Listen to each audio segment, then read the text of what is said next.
Hello, everybody. Firstly, welcome back to all my old and regular subscribers, and welcome to all the new ones. I so appreciate you all.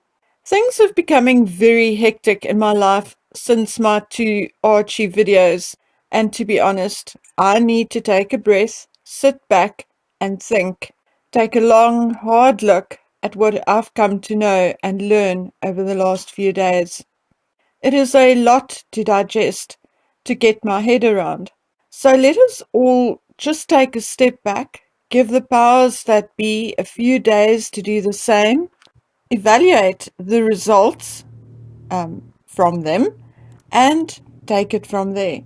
So today we'll have a chat about another little pebble in my shoe, Mr. Omid Scobie. To be quite honest, I do not know whether I should feel angry at him or whether I should feel sorry for him.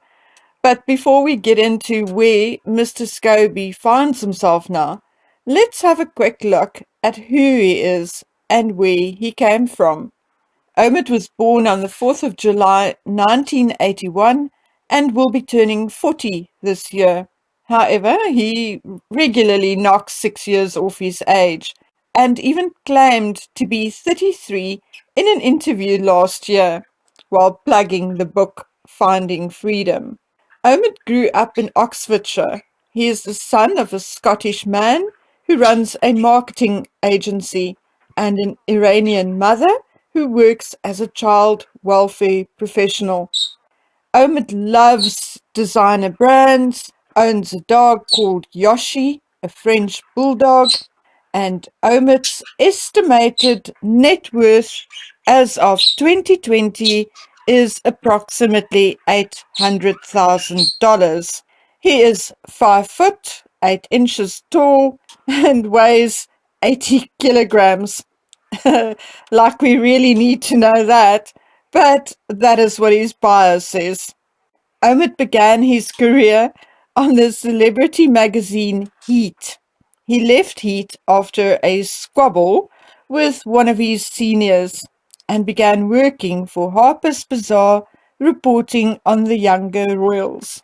His bio also describes him, or tells us, that he is now based in London, is the royal editor at large.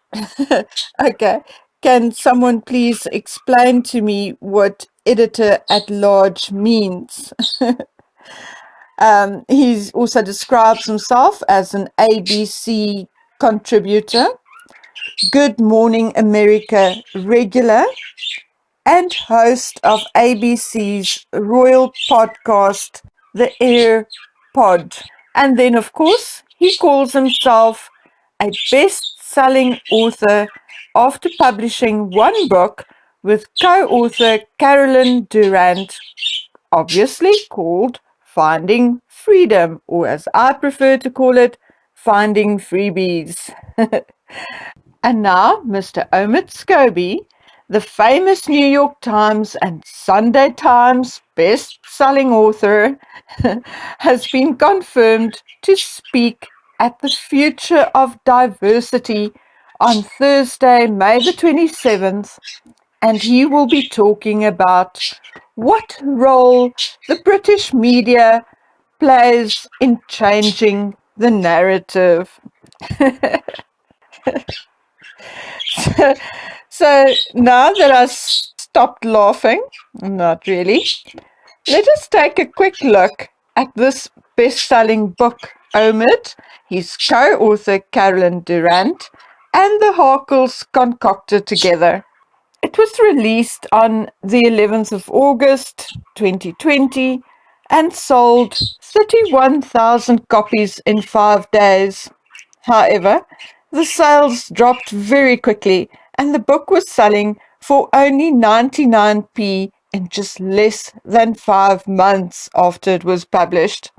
I also went and read some of the reviews on Amazon and took a few short sentences from some. And here they are.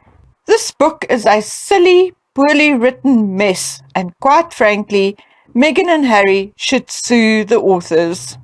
Another, I was appalled by the author's constant name-dropping regarding wealthy friends, posh hotels, fancy restaurants, private jet travel, as well as dollar amounts for pricey items. And yet another. Started reading Finding Freedom. It's just a piece of fluff and very boring. I'm sorry I bought it. Don't waste your money. And lastly, badly written, self-pitying claptrap. Although technically the book is a bestseller because it sold more than 5,000 copies, it is far from making it a successful or good book. And Mr Scobie still has a long way to go to reach figures like those of Patricia Cornwell, who sold 100 million copies of her books, and Stephen King, who sold over 350 million copies. Compared to Diana, Her True Story by Andrew Morton, Mr. Scobie is either writing about the wrong subject or needs to go back to school. After all these years, and it was first published in 1992 and republished in 2017, the book Diana, Her True Story is still #1 in Welsh history and #2 in historical British biographies and #3 in royalty biographies on Amazon. Diana, Her True Story by Andrew Morton, sold more than 7 million copies in 80 countries. So put that in your pipe and smoke it, Mr. Scobie. Perhaps you should be a little more humble. Anyway, I scrolled through Scobie's Twitter page, and it's obvious that poor old Scobie himself has some personality issues. On the one hand, he comes across as overly confident, but on the other hand, I think he has deep-seated insecurities and a deep need for approval and adulation. What is also noticeable is that Scobie has a big ego and loves tooting his own horn. I also think Scobie overestimates his own intellect, and I think he's a hedonist and emotionally slightly immature. I'm no expert, certainly not in psychology, but I have certainly lived a varied life and exposed to more than I would have cared for. And it is because of this that I do not know whether I should slap old Scobie or feel sorry for him. By now, I think we all know that he is infatuated with Harry's wife. And I do not mean in the romantic sense. This infatuation, or let's rather call it hero worship, could stem from an almost childlike naivety, or it could be that he sees in her an opportunity for fame for himself.